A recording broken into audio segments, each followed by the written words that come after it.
नमस्कार, grand news में आप सभी का स्वागत है। मैं हूं रंजना। खबरों की शुरुआत से पहले आइए नजर डालते हैं आज की हेडलाइंस पर। जिले भर में धूमधाम से मनाया गया प्रभु श्री राम जी का जन्मोत्सव। श्री राम जन्मोत्सव समिति के द्वारा भव्य कार्यक्रम का किया गया आयोजन।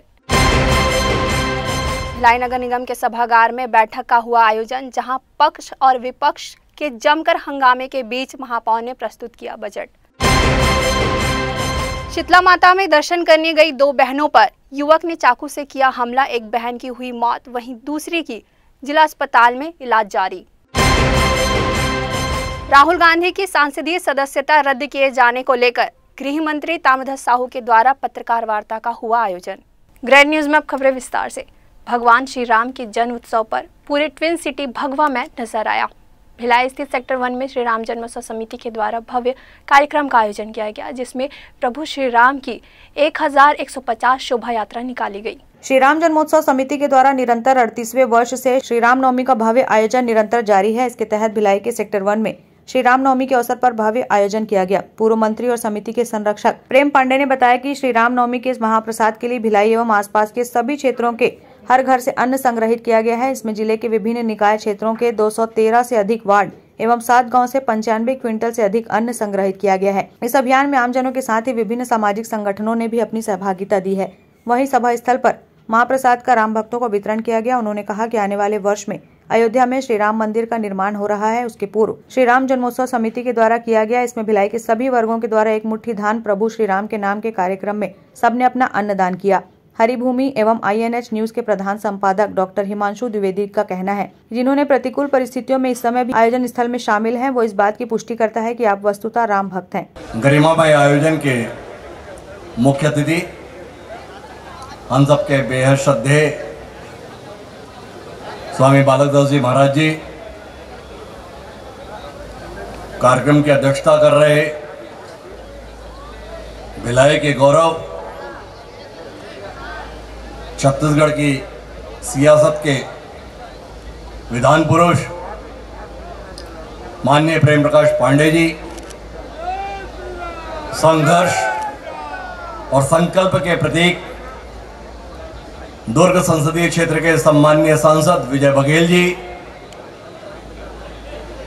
राम जन्मोत्सव समिति के सम्माननीय अध्यक्ष सम्माननीय महामंत्री जी, गोवा इकाई के अध्यक्ष मेरे प्रिय मनीष पांडे जी, और 38 साल से इस आयोजन को भिलाई की परंपरा के रूप में निर्मित करने वाले राम जन्मोत्सव समिति के तमाम सक्रिय सदस्यगण और आप सभी महानुभाव, सर्वप्रथम आपको रामनवमी की हार्दिक बधाई।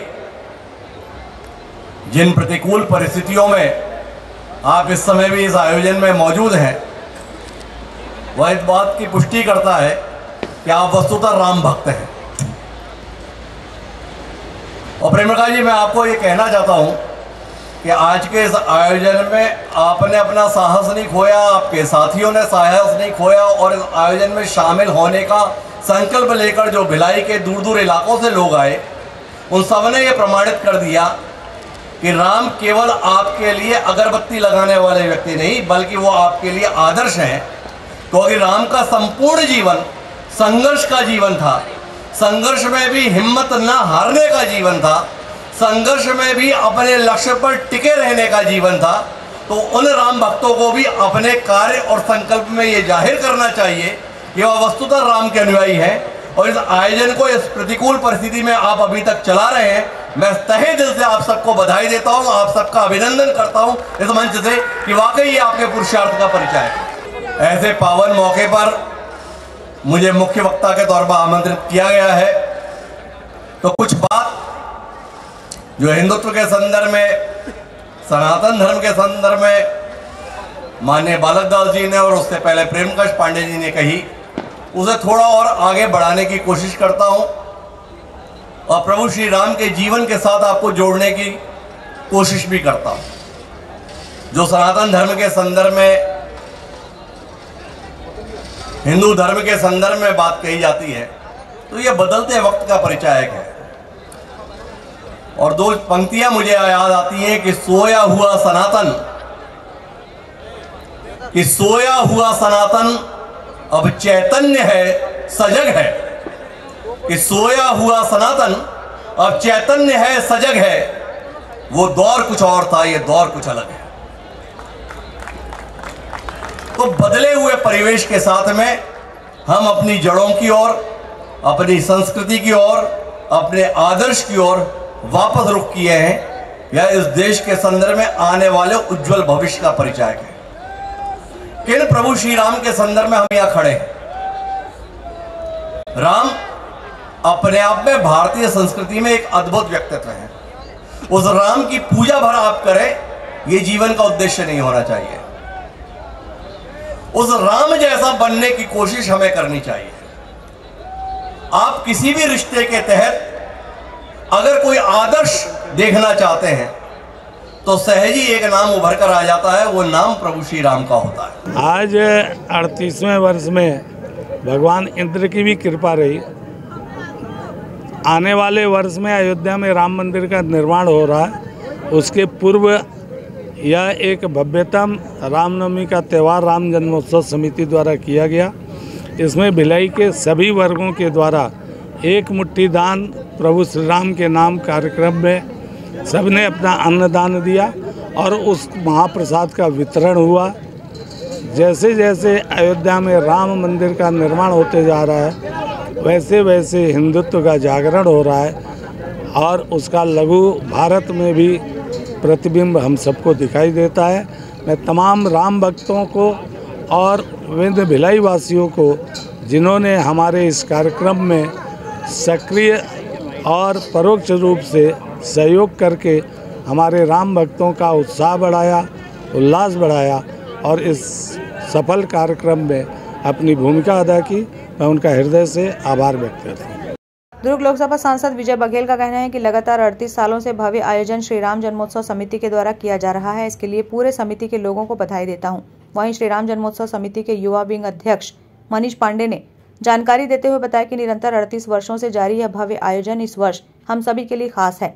जिस श्री राम मंदिर के निर्माण के स्वप्न के साथ इस समिति की नींव रखी गई थी, वह आज साकार हो गया है। इस गौरवशाली क्षण में समस्त भिलाई वासियों की सहभागिता सुनिश्चित करने के लिए समिति द्वारा श्री राम नवमी के लिए महाप्रसाद के लिए जन सहयोग से 95 क्विंटल से अधिक अन्न संग्रहित किया गया था। महाप्रसाद के रूप में राम भक्तों को वितरण किया गया। उन्होंने कहा कि आकर्षण का केंद्र श्री राम मंदिर की भव्य लाइव पेंटिंग रही, जिसमें अंचल के सुप्रसिद्ध कलाकार प्रमोद साहू श्री राम मंदिर का सजीव चित्रण मंच किया। देखिए, सबसे पहले तो मैं हमारे यहाँ इस क्षेत्र के पूरे देवतुल्य जनता जनार्दन को मैं राम जन्मोत्सव की और रामनवमी की बहुत बहुत बधाई देता हूँ, शुभकामनाएं देता हूँ।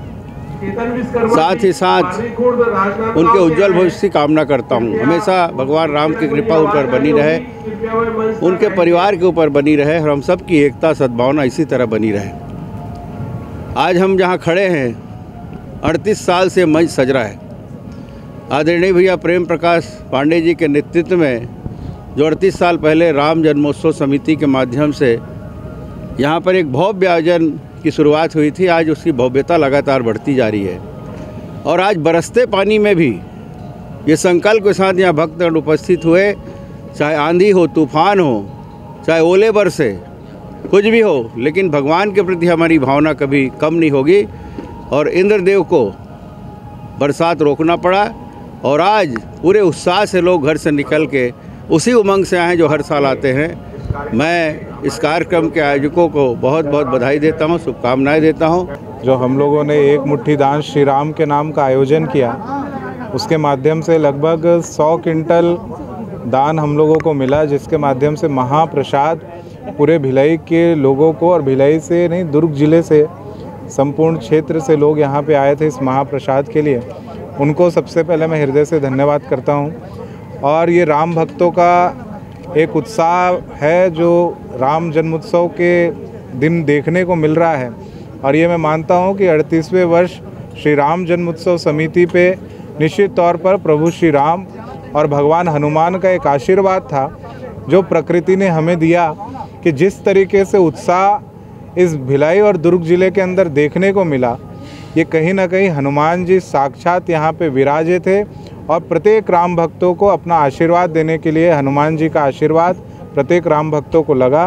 ये कार्यक्रम में जितने लोग भी सहयोगी बने, हमारे राम भक्तों को मैं हृदय से धन्यवाद करता हूं। और आपके चैनल के माध्यम से भी जितने लोग छत्तीसगढ़ में इस चीज़ को देख रहे हैं, उनको भी इस रामनवमी की पावन पर्व पर मैं ढेरों बधाई और शुभकामनाएं देता हूं। ग्रैंड न्यूज़ के लिए अतुल शर्मा की रिपोर्ट।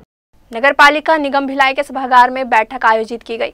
बैठक में पक्ष और विपक्ष के पार्षदों के साथ महापौर नीरज पाल विशेष रूप से उपस्थित रहे। शुक्रवार को नगर पालिका निगम भिलाई के सभागार में आयोजित बजट बैठक काफी हंगामेदार रही। पक्ष और विपक्ष दोनों ओर के पार्षद किसी भी बातों को सुनने को तैयार नहीं दिखे। बजट बैठक में महापौर नीरज पाल ने आगामी योजनाओं पर नगर निगम द्वारा किए जा रहे कार्यों, पेयजल योजना, शासकीय योजनाओं की जानकारी देने की कोशिश विपक्ष के पार्षदों को की, लेकिन विपक्षी पार्षद किसी भी तरह की बातों को सुनने को तैयार नहीं दिखे।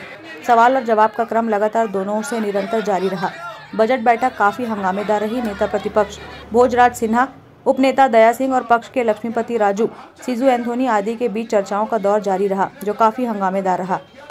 और जिस कार्यों को रखिए तो उस कार्य में कितना हुआ है, कितना बच गया और आगे के जो उन्होंने रखा है ये करेंगे तो पिछले साल और इस साल के अंदर में कितना भी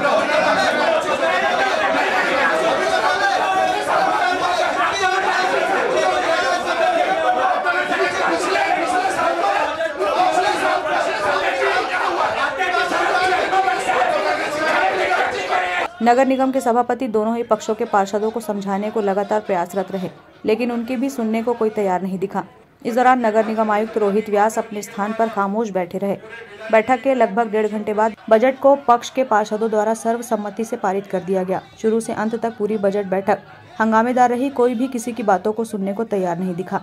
देखिए, आज का जो बजट था ये समाज के सभी वर्गों को ध्यान में रखते हुए, चाहे वो युवा हो, चाहे महिलाएं हो, चाहे बुजुर्गजन हो या आम आदमी, कोई भी जो इस शहर में, इस नगर निगम क्षेत्र में रहता है, उसकी सुविधाओं को ध्यान में रख के, उसकी जो रोजमर्रा की जो आवश्यकता है उसको ध्यान में रखकर ये बनाया गया था। और इस पे चर्चा 11 बजे आज बजट बैठक प्रारंभ होनी थी, लेकिन आपने देखा, आप लोग सब वहाँ मौजूद थे सदन में, आपने देखा है कि बजाय बजट बैठक पे बात करने के, बजट बैठक की एक परंपरा रही है कि बजट बैठक में सिवाय बजट के और कोई विषय पे बात नहीं होती। लेकिन विपक्ष के पार्षदों द्वारा बजट बैठक प्रारंभ होने से पहले ही सभापति को लेकर जो बयानबाजी और जो हो हल्ला हो रहा था वो आप लोगों ने सबने देखा है। तो मैं ये बताना चाहता हूँ कि बजट पे ये चर्चा पहले से मानसिकता से आया था कि हमको बजट पे शहर के विकास, जिसमें शहर के विकास को लेकर आने वाले वर्ष में जो योजनाएं थी उस पर बजाय चर्चा करने की, सिर्फ हंगामा करने की नीयत से ये पहुंचे थे। ये आप लोगों ने देखा है कि बजट बैठक शुरू होने के पहले हुआ। जहाँ तक समय की बात है, इसी उहापोह में, इस हंगामे में 10-15-20 मिनट खराब जरूर हुए, लेकिन जो बजट अभिभाषण जो मेरे द्वारा माननीय हमारे सभापति के आदेश पर जो मैंने सदन के पटल में जो अगले 2023-24 को लेकर जो नगर निगम क्षेत्र के अंतर्गत जितनी भी योजनाएं हम लोग आने वाले वर्ष के लिए बना सकते थे, उन सब योजनाओं को इसमें सम्मिलित करके मैंने वो सदन के समक्ष प्रस्तुत किया। बजट को महत्वहीन बताते हुए नेता प्रतिपक्ष भोजराज सिन्हा और पार्षद पीयूष मिश्रा ने अपनी प्रतिक्रिया दी। देखिए, पूर्व में भी 22-23 में महापौर जी के द्वारा 712 करोड़ 48 लाख 81 हजार रुपए का बजट पास किया गया था, और जब वो वास्तविकता की आड़ में आया तो उसको देखा गया मात्र 400 करोड़ रुपए आया है। 300 करोड़ की काल्पनिक क्या है ये महापौर जी। और जब बात करो उनसे कि शहर के विकास की, तो आपके द्वारा नागरिक सुविधा के लिए पेयजल एटीएम बनाने की बात कही थी। एक अभी बच्चा बता दीजिए वहाँ बैकुंठ धाम वैशाली नगर क्षेत्र में एक भी कहीं वाटर एटीएम लगा है। तो सीवरेज सिस्टम की बात किए थे, मार्गों का क्षतिग्रस्त की बात की थी, शिक्षा को लेकर बात की थी। ऐसे ये 10 ठोक है जो मैं आपको काफी दूंगा, जिसमें महापौर जी के द्वारा 700 करोड़ की काल्पनिक को काल्पनिक ही रख दिया है। और इस पूरे शहर में भ्रष्टाचार चरम सीमा पे है, और जहाँ स्लम क्षेत्र के बच्चे, जहाँ सबसे ज़्यादा टैक्स देने वाले बच्चे, वो बच्चे डायरिया से और डेंगू से मर रहे हैं। और जिस प्रकार से इन्होंने हमें कुकृत्य करने का कार्य करवाया, हमको मिक्सी देने का काम किया है, उस मिक्सी में जितना भी जूस निकलता है, जैसे शहर का जूस निकाल करके इन लोगों ने पी लिया, शहर को खोखला और कंगाल कर दिया है। नगर निगम के पास आज नगर निगम के अधिकारियों को, कर्मचारियों को, पार्षदों को और प्लेसमेंट के तुम्हारे कर्मचारियों को पैसा देने के लिए पैसे नहीं। भारत एक लोकतांत्रिक देश है, और भारत में भिलाई नगर निगम जो अपनी एक सभा के लिए पूरे प्रदेश में जाना जाता है, इस नगर निगम की सभा में यहाँ निर्वाचित सदस्यों को बोलने नहीं दिया जा रहा है। और शहर में एक साल में गंभीर विषय हुए, डायरिया से मौत हुई, अभी सेक्टर 7 में एक बैडमिंटन कोर्ट जो निर्माणाधीन था, जो गिर गया, जिसको आप लोगों ने प्रमुखता से उठाया। नगर निगम में नियमित कर्मचारियों का वेतन नहीं मिल रहा है, सफाई कामगारों का वेतन नहीं मिला है, जनप्रतिनिधियों का मानदेय नहीं मिला है 2-2, 3-3 माह से। ऐसे अनेक गंभीर विषय से बचने के लिए सत्ता पक्ष विपक्ष को बोलने से लगातार रोकता हुआ दिखा। नगर निगम की सामान्य सभा, जो कि विधानसभा की तर्ज पर चलती है, और वहां प्रत्येक सदस्य को अपनी बात रखने का, अपना अनुभव रखने का और अपनी आपत्ति दर्ज कराने का अधिकार है। इस लोकतांत्रिक व्यवस्थाओं में इस तरीके से तानाशाही रूप में जो सत्ता पक्ष ने ये अपना जो रुख अपनाया है, ये बिल्कुल मैं इसकी, हम सब मिलकर के इसकी घोर निंदा करते हैं। और अगर सदन में सत्ता पक्ष हम लोगों को इन गंभीर विषय पर बोलने नहीं देगा, तो हम लोगों ने ये निर्णय किया है कि सड़क पर हम इन चीजों की लड़ाई को मुखर रूप से लड़ेंगे और जनता के बीच जाकर के इनके जो काले कारनामे उनको उजागर करेंगे। बहरहाल विपक्षी पार्षदों के कारण बजट पर महत्वपूर्ण विषयों पर चर्चा संभव नहीं हो सकी और चर्चा अधूरी रही। महापौर नीरज पाल ने विपक्षी पार्षदों के रवैये को निराशाजनक बताया। ग्रैंड न्यूज के लिए भिलाई से संजय दुबे की रिपोर्ट। भिलाई के शीतला मंदिर इंदिरा नगर के पास एक युवक ने 2 लड़कियों पर चाकू से हमला कर दिया, जहां एक लड़की की मौत हो गई तो दूसरी लड़की का जिला अस्पताल में इलाज चल रहा है। नवरात्रि के बाद रामनवमी के दिन ज्योति विसर्जन देखने भिलाई के शीतला तालाब गई 2 सगी बहनों को एक युवक ने चाकू मार दिया, जिसमें एक लड़की की मौत हो गई, वहीं दूसरी बहन घायल हो गई। दुर्ग रेफर किया गया है। घटना की सूचना पर तत्काल मौके पर पुलिस पहुंची और घटना को अंजाम देने वाले युवक की पतासाजी की गई। सूचना के आधार पर फरार आरोपी महेश यादव निवासी इंदिरा नगर सुपेला को घटना के 1 घंटे के भीतर ही गिरफ्तार कर लिया गया। साथ ही घटना में प्रयुक्त चाकू भी बरामद किया गया और आरोपी से पुलिस पूछताछ कर रही है। फिलहाल प्रारंभिक जांच में मामला प्रेम प्रसंग का होना बताया जा रहा है। थाना क्षेत्र में कल एक फरफिरे लड़के ने एक नाबालिग बालिका की चाकू भोंक के हत्या कर दी और उसकी बहन को चाकू भोंक के घायल कर दिया। सुपेला पुलिस ने चंद घंटों के अंदर उसको ढूंढ निकाला और फिर गिरफ्तार करके आज माननीय पेश किया जा रहा है। वो पहले भी चोरी के मामले में जेल गया था। जेल से जमानत पर निकलने के बाद वो एक तरफा प्यार एक लड़की से, नाबालिग बालिका के साथ कर रहा था। बालिका के मना करने के बाद गुस्से में उसने इस तरह की घटना को अंजाम दिया है। कहीं ना कहीं शराब का नशा और कोडेक्स का नशा जो है उसने उसकी बुद्धि को और उसके दिमाग को इस तरह असर किया कि उसने गुस्से में बालिका की हत्या कर दी और उसे उसकी कोई ग्लानि नहीं है। माननीय आज उसे गिरफ्तार करके माननीय न्यायालय में पेश किया जा रहा है। राहुल गांधी की सदस्यता रद्द किए जाने के विरोध में गृह मंत्री ताम्रध्वज साहू के द्वारा पत्रकार वार्ता का आयोजन किया गया। देश भर के सभी बड़े शहरों में अखिल भारतीय कांग्रेस कमेटी की ओर से कांग्रेस नेता पत्रकारों से रूबरू हो रहे हैं। इसी कड़ी में गृह मंत्री ताम्रध्वज साहू ने दुर्ग में पत्रकार वार्ता का आयोजन किया। पत्रकारों को जानकारी देते हुए गृह मंत्री ने कहा कि अपने मित्र अडानी को बचाने के लिए नरेंद्र मोदी लोकतंत्र का गला घोट रहे हैं, जिसके लिए राहुल गांधी को निशाना बनाया गया है। गृह मंत्री ने कहा कि संसद के बजट सत्र के चल रहे दूसरे भाग में भारत के इतिहास में पहली बार एक सत्तारूढ़ पार्टी भाजपा संसद को बाधित कर रही है और काम नहीं करने दे रही है। यह अडानी को बचाने के लिए ध्यान भटकाने की साजिश है, जबकि संयुक्त विपक्ष इस पर संयुक्त संसदीय समिति चाहता है। राहुल गांधी पर भाजपा मंत्रियों द्वारा हमला किया गया। बाहर भी जब उन्होंने कहा कि मोदी नाम पर लेकर के तो उसको कोर्ट में क्लेम किया गया, कोर्ट से जल्दी से जल्दी बहुत से आज भी प्रकरण पुराने रेल रोको आंदोलन का, अनेक धरना प्रदर्शन का, अनेक प्रकार की बातों का कोर्ट में पड़ा है। कई सालों से उन पर कोई फैसला आया नहीं है और आदरणीय राहुल जी ने जो बात कही उसका आनन फानन में कोर्ट में पेश भी हो गया, स्टे भी लेने की बात आ गई, कोर्ट से फैसला भी हो गया। कोर्ट का हम लोग पूरा सम्मान करते हैं और कोर्ट का जैसे ही फैसला आया संसद से उनकी सदस्यता यानी एक दिन नहीं लगा और ख़त्म कर दिया गया। और जैसे ही ख़त्म किया गया सांसद के रूप में उनको जो आवास आवंटन था उसको खाली करने। तो ये दर्शाता क्या है? राहुल जी की आवाज़ दबाने का, राहुल जी को परेशान करने का एक कुत्सित प्रयास केंद्रीय नेतृत्व के द्वारा किया जा रहा है। और राहुल जी ने इस बात को बहुत स्पष्ट तौर पर कहा है कि सदन में बोलने दिया जाए मुझको, मैं जवाब लेना चाहता हूं। तो बीजेपी का हमेशा से एक सिद्धांत रहा है, जब उनके ऊपर कोई बात आती है तो उसको रोकने के लिए दूसरे तरफ वो घटनाक्रम कर देते हैं और यही राहुल जी के साथ वो लोग कर रहे हैं, जिसको आम जनता को जानकारी देना भी ज़रूरी है और लगातार इन बातों को करना भी ज़रूरी है। कि राहुल जी ने जो बात उठाया कि मैं भ्रष्टाचार करने वाले लोगों के लिए कह रहा हूँ। भ्रष्टाचार जो कर रहे हैं वो सामने आना चाहिए, उजागर होना चाहिए। तो ये सारी बातें हैं, उन पर ही आज का पत्रकार वार्ता का आयोजन किया गया था। जय हनुमान सेवा वाहिनी एवं सेक्टर 9 मंदिर समिति की मांग पर भिलाई नगर विधायक देवेंद्र यादव की पहल से मंदिर परिसर में डोम शेड का निर्माण किया जा रहा है। बीएसपी के कुछ अधिकारी इस कार्य में बाधा डाल रहे हैं और कार्य को रुकवाने का प्रयास किया जा रहा है, जिससे जय हनुमान सेवा वाहिनी के सदस्यों में भारी आक्रोश है। लोगों की आस्था के केंद्र सेक्टर 9 हनुमान मंदिर परिसर में जय हनुमान सेवा वाहिनी एवं मंदिर समिति की मांग पर भिलाई नगर विधायक देवेंद्र यादव की पहल से डोम शेड का निर्माण किया जा रहा है। इस कार्य में भिलाई इस्पात संयंत्र के कुछ अधिकारी और कर्मचारी बाधा डाल रहे हैं और कार्य को रुकवाने का प्रयास किया जा रहा है। लगातार डाली जा रही बाधा और काम रुकवाने के कारण जय हनुमान सेवा वाहिनी के पदाधिकारियों में भारी आक्रोश है और बीएसपी के अधिकारियों के इस कृत्य की कठोर शब्दों में निंदा की जा रही है। पदाधिकारियों का कहना है कि मंदिर परिसर में प्रतिदिन विभिन्न धार्मिक अनुष्ठानों का आयोजन किया जाता है, जिसमें हजारों की संख्या में भक्त शामिल होते हैं। लोगों को किसी तरह की परेशानी न हो, इसके मद्देनजर डोम शेड का निर्माण कार्य किया जा रहा है ताकि लोग सुविधा अनुसार विभिन्न धार्मिक आयोजनों को संपन्न करा सके। लेकिन आए दिन भिलाई इस्पात संयंत्र के अधिकारियों द्वारा इस स्थल में आकर डोम शेड के निर्माण कार्य में लगे कर्मचारियों को डराया धमकाया जाता है। कार्य बंद करने की चेतावनी दी जाती है, जो घोर निंदनीय है।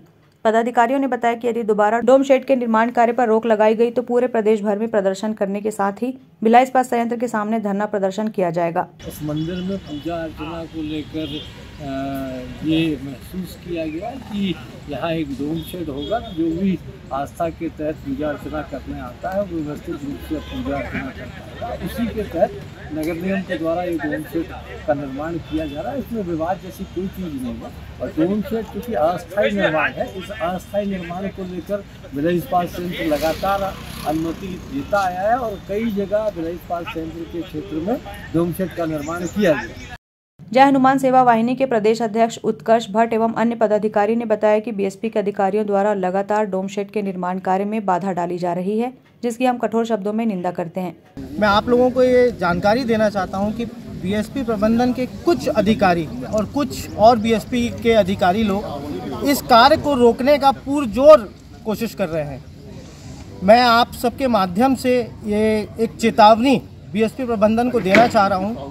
आज हम लोग बड़ी मुश्किल से सब राम भक्त, हनुमान भक्त जो यहाँ लाखों की संख्या में यहाँ आते हैं, अपना पूजा पाठ करवाते हैं, भंडारे में अपने सीक्रेट लेते हैं और प्रसाद ग्रहण करते हैं, उनके लिए ये एक छोटा सा डोम शेड का निर्माण हो रहा है जिसको रोका जा रहा है।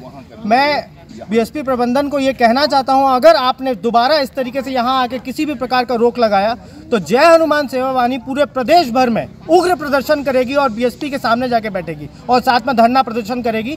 ये राम काज का जो काम होने जा रहा है, अगर इसको रोका गया तो ये एक सीधे मैं आपके माध्यम से एक चेतावनी दे रहा हूँ बीएसपी प्रबंधन को कि ऐसा ना हो अब दोबारा कि यहाँ कोई आए, यहाँ जो बेचारे लेबर काम कर रहे हैं उनको डराया धमकाया जा रहा है। इस तरीके का काम एक भक्तिपूर्ण जो माहौल है उसको खराब करता है। इस तरीके का काम आगे दोबारा ना हो। प्रबंधन कर रहा है, टाउनशिप कर रहा है, यहाँ के अस्पताल के जो वरिष्ठ अधिकारी हैं, कर्मचारी हैं, वो रोक लगा रहे हैं, रास्ते बंद कर रहे हैं, गेट लगा रहे हैं और कह रहे हैं नहीं तुम्हारा कार्यक्रम, आपका कार्यक्रम जो जिस दिन होगा उस दिन गेट खुल जाएगा। तो फिर गेट लगाने की यहाँ क्या जरूरत है? और गेट भी लगाएं भी तो तरीके से लगाएं जो आवागमन भक्तों का और यहाँ हनुमान जी के दर्शन करने वालों का कोई प्रॉब्लम ना हो, न कोई दुर्घटना हो। हम तो भाई भाजपा से मांग की, किससे नहीं मांग की। आज हमारे भिलाई से देवेंद्र यादव जी विधायक हैं, हम उनसे बात रखी, उन्होंने अब जिस तरह के जुगाड़ करके आकर के यहाँ अपना कार्य शुरू किया। गौरतलब है कि सेक्टर 9 मंदिर परिसर में विभिन्न धार्मिक अनुष्ठानों का आयोजन लगातार होता है, जिससे यहाँ आए भक्तों को काफी परेशानियों का सामना करना पड़ता है। इसके मद्देनजर वाहिनी द्वारा डोम शेड के निर्माण कार्य की मांग विधायक देवेंद्र यादव से की गई थी, जिसका निर्माण कार्य जारी है, लेकिन बीएसपी के अधिकारियों की हठधर्मिता के कारण निर्माण कार्य प्रभावित हो रहा है। अधिकारियों द्वारा आए दिन डोम शेड के निर्माण कार्य में लगे कर्मचारियों को डराने धमकाने के साथ साथ काम बंद करने की चेतावनी दी जाती है, जिसका जय हनुमान सेवा वाहिनी के पदाधिकारियों ने विरोध जताते हुए प्रदर्शन की चेतावनी दी। ग्रैंड न्यूज के लिए भिलाई से संजय दुबे की रिपोर्ट। वक्त हो चला है एक छोटे से ब्रेक का। खबरें और भी हैं, बने रहिए ग्रैंड न्यूज़ के साथ।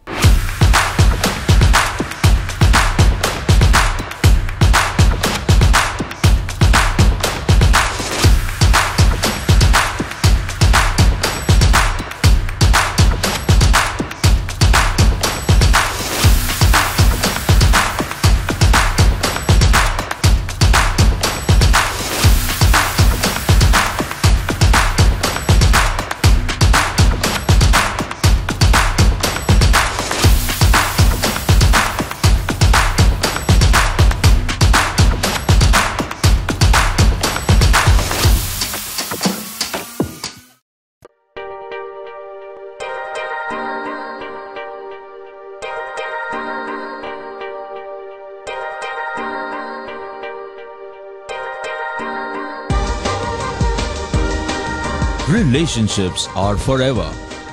Out of all loved ones, your children are most precious. One of our biggest dreams is to give our children's marriage the top in luxury and facility.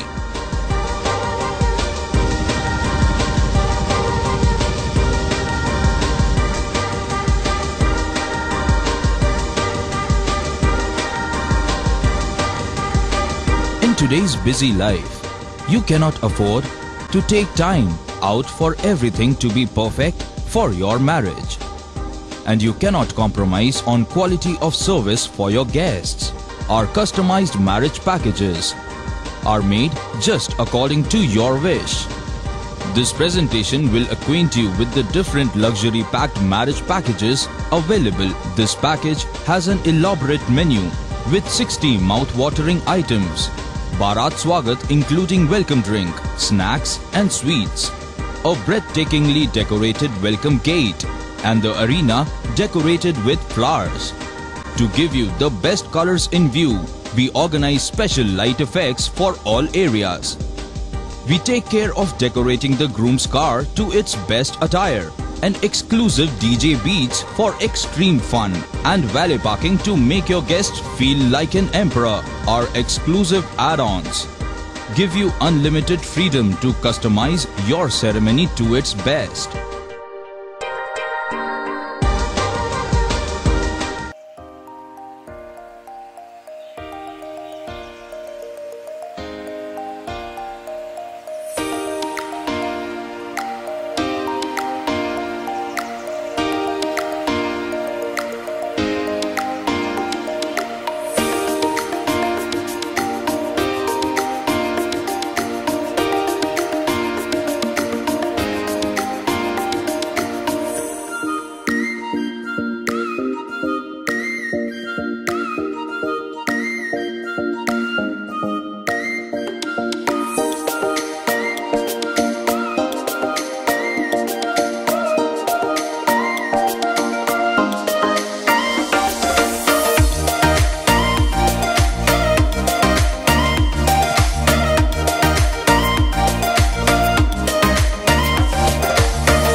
Break के बाद आप सभी का स्वागत है। रामनवमी के अवसर पर दुर्ग शहर महिला कांग्रेस के द्वारा भव्य शोभा यात्रा निकाली गई, जिसमें शहर विधायक, महापौर, सभापति ने पैदल मार्च किया। शहर महिला कांग्रेस के अध्यक्ष कन्या ढीमर के नेतृत्व में गुरुवार को रामनवमी के अवसर पर दुर्ग के पंचमुखी हनुमान मंदिर से भव्य पैदल शोभा यात्रा निकाली गई, जिसमें शामिल होने दुर्ग शहर विधायक अरुण वोरा, महापौर धीरज बाकलीवाल, सभापति राजेश यादव, आर.एन. वर्मा व मदरसा बोर्ड के अध्यक्ष अल्ताफ अहमद शामिल हुए। इस अवसर पर शहर महिला कांग्रेस के अध्यक्ष कन्या ढीमर ने शोभा यात्रा का उद्देश्य बताते हुए कहा कि राम किसी एक पार्टी के नहीं, वो सभी के राम हैं। इसी के साथ रामनवमी पर निकली शोभा यात्रा पंचमुखी हनुमान मंदिर से निकलकर शहर भ्रमण करती शहीद चौक पर समाप्त हुई।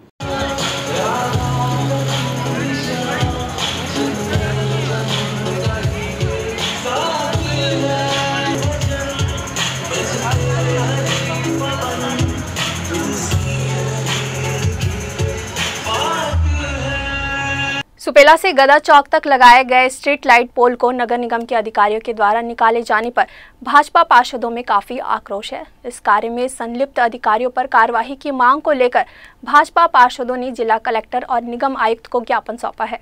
सुपेला चौक से गदा चौक तक लगे स्ट्रीट लाइट पोल को अज्ञात कारणों से नगर निगम के अधिकारियों कर्मचारियों द्वारा निकाल दिया गया है, जिसकी वजह से डिवाइडर के दोनों ओर अंधेरा छाया रहता है। स्टील पोल निकाले जाने के उपरांत भाजपा पार्षदों ने स्थल का निरीक्षण किया, नगर निगम के अधिकारियों की कार्यप्रणाली पर आक्रोश जाहिर किया। स्ट्रीट लाइट पोल को किन कारणों से निकाला गया, ये अब तक भाजपा पार्षदों के संज्ञान में नहीं आ सका है। स्थानीय लोगों द्वारा इस मामले की शिकायत भाजपा पार्षदों से की गई थी, जिसके बाद संज्ञान में लेकर स्थल का निरीक्षण भाजपा पार्षदों ने किया। सुपेला चौक से गदा चौक तक लगे स्पीड लाइट पोल के अवशेष ही वर्तमान में शेष बचे हैं। स्ट्रीट लाइट पोल को काटकर निकाल दिया गया है, जिसमें भाजपा पार्षदों ने भ्रष्टाचार होने की बातें कही है। इस संबंध में जिला कलेक्टर को ज्ञापन दिया गया। भाजपा पार्षद पीयूष मिश्रा ने अपनी प्रतिक्रिया दी। देखिए, सुपेला चौक से गदा चौक के बीच में कुछ वर्ष पूर्व जो ट्यूबलर पोल लगाए गए थे लाखों रुपए खर्च करके, उनमें कोई भी ट्यूबलर पोल खराब नहीं था, क्षतिग्रस्त नहीं था, टूट फूट से प्रभावित नहीं हुआ था।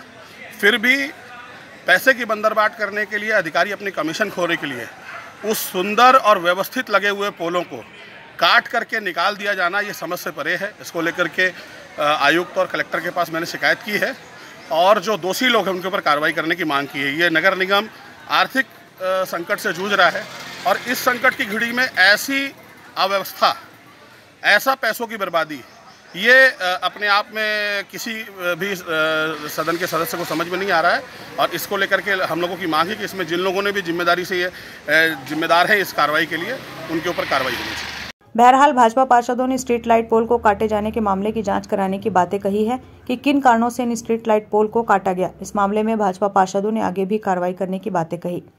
ग्रैंड न्यूज के लिए भिलाई से संजय दुबे की report. SR hospital and research centre Chikhli में रामनवमी का महापर्व हर्षोल्लास एवं विधि विधान के साथ मनाया गया। महानवमी के दिन कन्या पूजन कर भोज कराया गया। भंडारे में बड़ी संख्या में लोग एकत्रित होकर प्रसाद ग्रहण किए। हर वर्ष की तरह इस वर्ष भी SR hospital and research centre Chikhli में नवरात्रि का पर्व पूरे हर्षोल्लास और विधि विधान के साथ मनाया गया। अस्पताल परिसर में विराजित माता की प्रतिमा की पूरे 9 दिनों तक विधि विधान के साथ आचार्यों की मौजूदगी में पूजा अर्चना की गई। पूजा अर्चना को लेकर पूरे 9 दिनों तक अस्पताल के चेयरमैन सहित स्टाफ में काफी उत्साह देखने को मिला। महानवमी के दिन कन्या भोज का आयोजन किया गया, जिसमें उपस्थित कन्याओं की पूजा अर्चना कर उन्हें प्रसाद खिलाया गया। इस अवसर पर अस्पताल परिसर में महाभंडारे का आयोजन किया गया था, जिसमें आसपास के ग्रामीण जन बड़ी संख्या में एकत्र हुए और महाप्रसाद ग्रहण किया। नवरात्रि पर्व और महाभंडारे को लेकर अस्पताल के चेयरमैन संजय तिवारी ने जानकारी दी। छत्तीसगढ़ प्रदेशवासियों को, देशवासियों, दुर्ग जिलेवासियों को नवरात्रि पर्व एवं राम जन्मोत्सव की हार्दिक बधाई एवं शुभकामनाएं। एसआर हॉस्पिटल परिसर में श्री माता नवदुर्गा की साधना की गई और छत्तीसगढ़ प्रदेश के वासियों के लिए, खुशहाली के लिए हॉस्पिटल के स्टाफ के द्वारा, अस्पताल परिवार के द्वारा पूजा अर्चना की गई, मंगल कामना की गई। एसआर परिवार की यह भावना रहती है कि सर्वे भवन्तु सुखिनः सर्वे सन्तु निरामया, सभी स्वस्थ हों, सभी निरोगी हों। एसआर हॉस्पिटल सभी प्रदेशवासियों के उज्जवल भविष्य एवं स्वास्थ्य बेहतर हो, इसलिए माता नवदुर्गा से मंगल कामना करता है। जय माता दी। गौरतलब है कि अस्पताल का प्रत्येक कार्य भगवान की पूजा अर्चना के उपरांत ही आरंभ किया जाता है। सभी पर्व यहाँ पूरे हर्षोल्लास और विधि विधान के साथ मनाए जाते हैं। इसी क्रम में नवरात्रि के अवसर पर पूरे 9 दिनों तक माता की पूजा अर्चना की गई और महानवमी के दिन कन्या भोज और महाभंडारे का आयोजन का कार्यक्रम का समापन किया गया। ग्रैंड न्यूज के लिए भिलाई से संजय दुबे की रिपोर्ट। 9 दिनों तक चलने वाली शक्ति की आराधना का महापर्व नवरात्रि का कल 9वीं पर ज्योति विसर्जन के साथ समापन हुआ।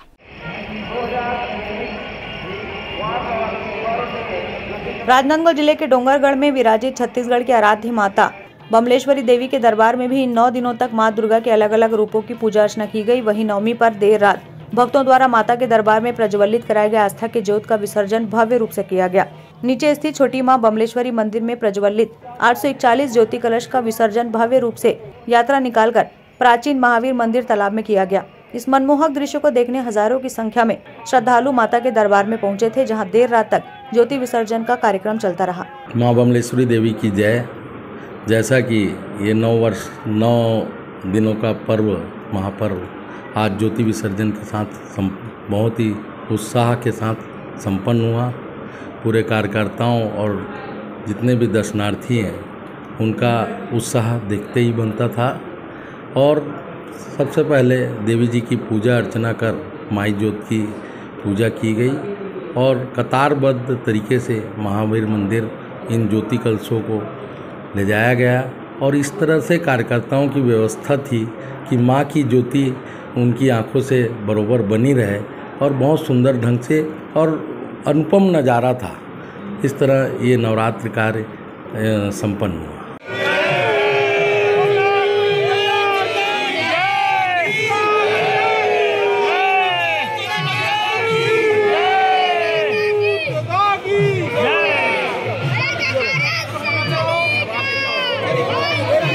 Bureau report, grand news.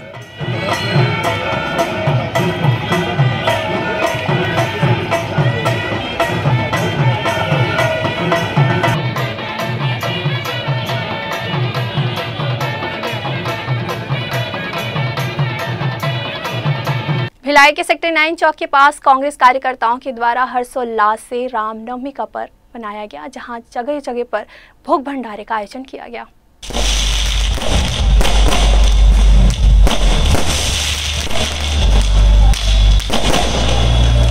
वहीं इस कार्यक्रम को लेकर सियाराम भक्त मंडल के सदस्य कुणाल साहू ने कहा कि राम मंदिर पहली बार बन रहा है, राम मंदिर भी 500 वर्षों बाद बन रहा है, उत्साह भी तो उसी स्तर का होना चाहिए। हनुमान मंदिर पर आयोजन हुआ करते थे। यह भव्य मंदिर की ही बात नहीं है, यह पूरे विश्व की संस्कृति को राममय करने की बात है। यही सेवा विचार निकल कर जाएगा जो पूरी दुनिया को राममय करेगा और राम के रास्ते पर चलना सिखाएगा। ग्रैंड न्यूज के लिए अतुल शर्मा की रिपोर्ट। ग्रैंड न्यूज की खबरों में फिलहाल इतना ही। मुझे दीजिए इजाजत। नमस्कार।